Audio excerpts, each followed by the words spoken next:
the channel for Arsenal fans all over the world. It's been a few days since, actually, just a couple of days, isn't it? Because I did the fan comments on Monday, so it's just been one day. Feels like an age. But yeah, welcome back to Arsenal News.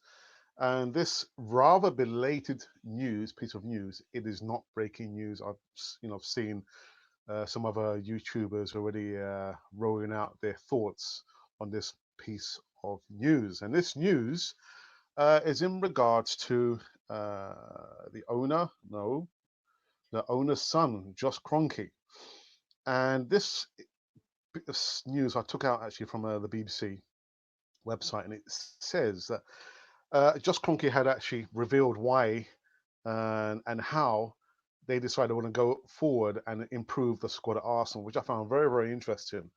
So, like I always do, let me just read, the bit of news here. I'll try and get into the nuts and bolts of it. So it says, Arsenal director Josh Kroenke has revealed conceding 4 goals in the second half of the Europa League Cup final transformed the Gunners' approach to recruitment this summer and praised staff for working their magic in the transfer market. And as you know, Arsenal lost 4-1 against Chelsea in Azerbaijan.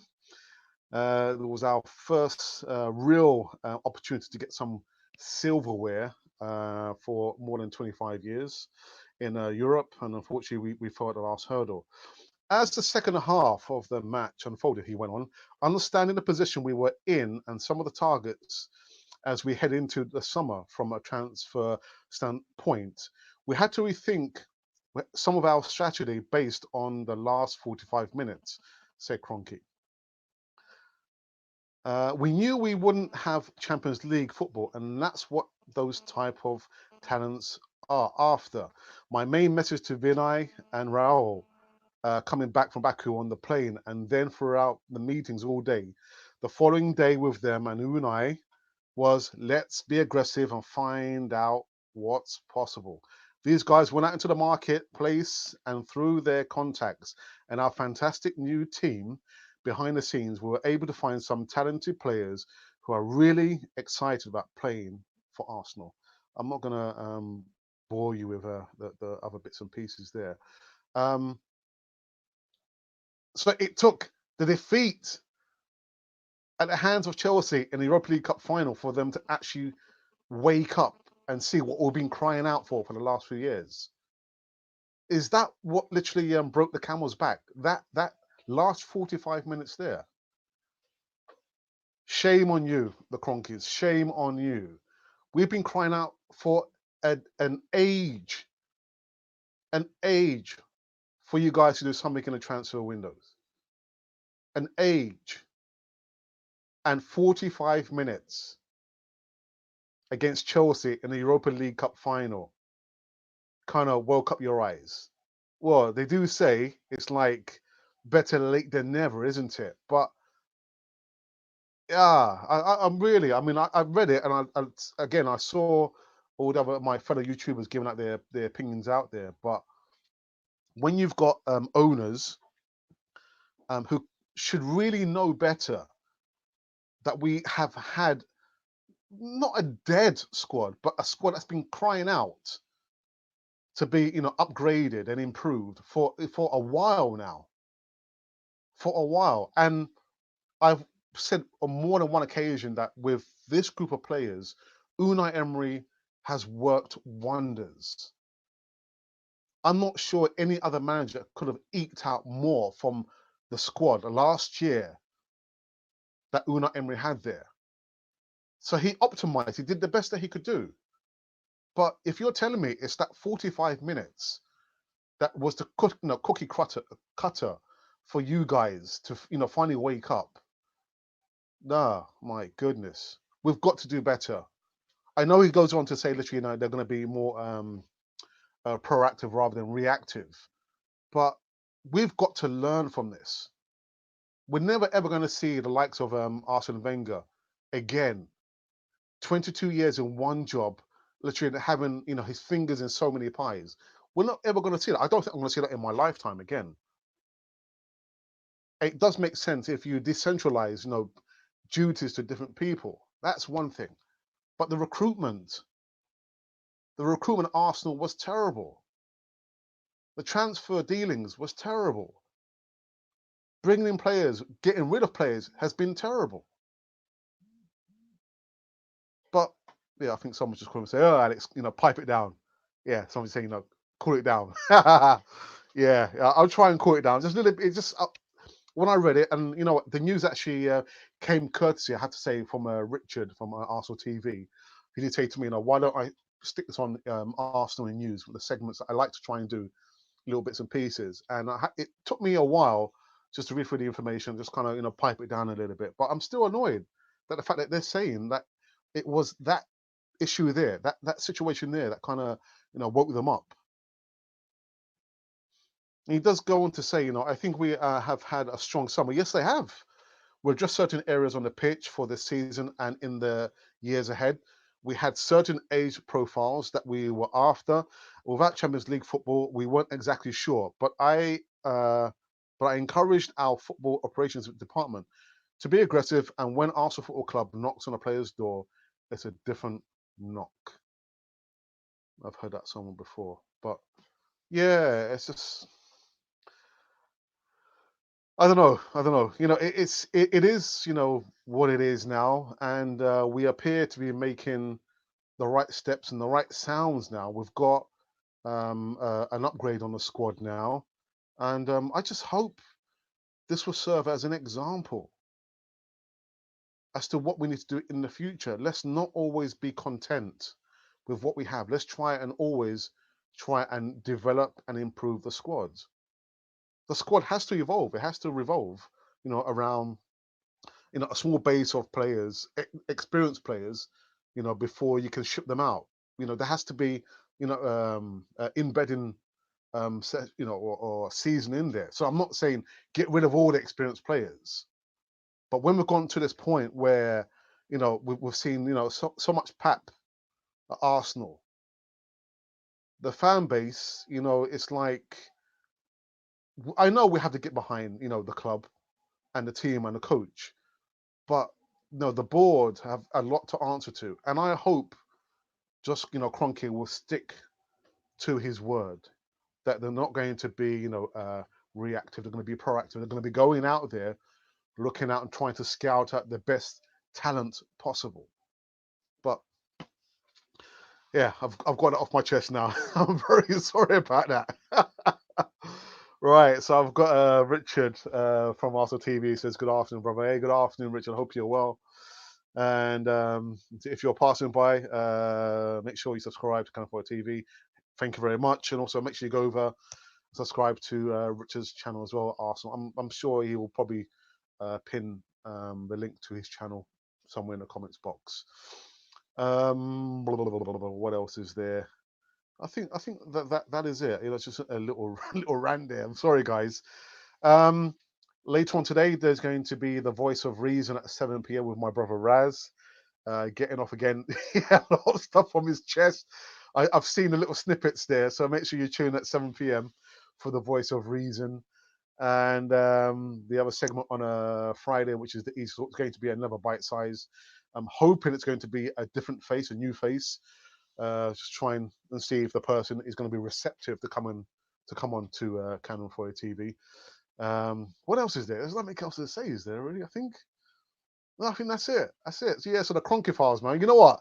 That might be a small little segment, a buy segment or whatever you want, a sub segment.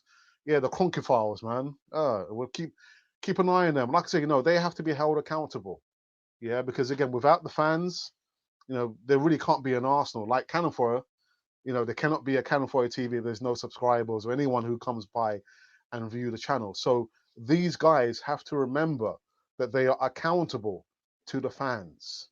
Yeah, I know that literally it's going to, that Kroenke's pocket, and he doesn't have to do, annual general meetings anymore, or even submit the annual accounts, but they're still accountable to us. Anyway, I've said it. I've said it now. Right, I can't believe it took them Baku 45 minutes to realize that, that we were trouble in. That 45 minutes, really? Oh, talk about a wake-up call that's delayed. We've been saying it for how long, man? All right, and then I've got channel favorite, Screenboy8. He says, hi, Alex. How's it going, man? I hope you're all right. But I'm just having a little rant about Josh Kroenke and realizing that the last 45 minutes, that was the point when they realized, hey, look, we need to do something, guys. And I think the defeat, at the hands of Chelsea in the Europa League Cup final and not getting top four was probably a blessing. It was a blessing in disguise, because if we had won the Europa League Cup final, I don't think we would have seen a lot of these new faces at Arsenal. I'm absolutely sure of it. But yeah, we can't go back in time and change things, can we? So, any other comments before I wrap up this segment of the KRONKE Files? Yeah, it's got a good sound to it. I think I might, do like a little sub segment, the KRONKE Files. Ah, dear. Yeah, and Screenwatch says, yep, a big wake-up call, but rather belated. A little bit, belated. You know what I mean? I was just thinking, if we had won or reached top four, we wouldn't have seen a lot of these players at Arsenal. But yes, it's a belated wake-up call. But yeah, I think we've got to give Kroenke, a little props, a little bit of respect for actually saying something and acting on what he said that he will do. People are judged not by their words, but by their deeds, what they do, their actions. And I guess, yeah, I'll give him a little props for that. But let's keep watching this space on the KRONKE Files. Ha dear. Yeah, Screamwell, that's what I said. It's better late than never. Better late than never, man. You know what I mean? All right. Anything else, guys, before I wrap up this small segment of Arsenal news? Yeah, Josh Kroenke, man. Chatting about, how, they kind of realized that the problem lied in the last, 45 minutes in the Europa League Cup final. That's a classic one, man. But, yeah, like I say, better late than never. Better late than never. Arsenal director Josh Kroenke has revealed conceding 4 goals in the second half of the Europa League final transformed the Gunners' approach to recruitment this summer and praised club staff for working their magic in the transfer market. Woo. Well, okay, let's see what else is there. What else is there? Yeah, record signing, yeah, and yeah. Like I said, yeah, it's belated, but they've acted upon it. But they need to continue that process. Don't let it stop there. But again, we must hold them accountable. Yeah, they are accountable and answerable to us. Okay, all right. I think I'm going to call an end to this angst. I'm going to call it quits. And there's one more from Screenboy8. He says, how are you feeling about Saturday's game? I can't say too much. I've already recorded my lineup and my preview, which will be coming out on Friday. So I can't say too much about that, Screenboy. I'm sorry, man. I'm sorry. Just make sure you tune in, and as with everybody else, make sure you tune in for Friday around morning time, about 10 o'clock. I think it'll be coming out. Actually, let me put it back to you, Screenboy. How are you feeling, man? How are you feeling about Saturday? I'm just thinking if I can watch it. I think I'm not going to be working on Saturday. Yeah, there me. Yeah, how you feeling for Saturday? I know Richard can't say too much as well because he's in the process of his recording his bits and pieces as well. Oh well, yeah. Oh, okay, you're excited. All right, so am I. I'm excited as well, man. I'm excited. So yeah, let's wait and see what happens. You know what I mean? All right, guys. So I'm gonna call it quits. Call an end to this annoyance and news that just Kroenke revealed. Not today. A few days ago, apparently, that yeah, he saw the last 45 minutes in the Europa League Cup final against Chelsea, and that was the feather that broke the camel's back. But listen, guys, if you've been wondering who or what you've been watching, you have been watching Cannon Fodder. And like I always say, there can never ever really be a Cannon Fodder TV if you guys don't subscribe, if you don't view, just pass by, give your comments, because without the comments, we can never do the segments on the channel like fan comments on Mondays. But anyhow, this has been Cannon Fodder, the channel for Arsenal fans all over the world.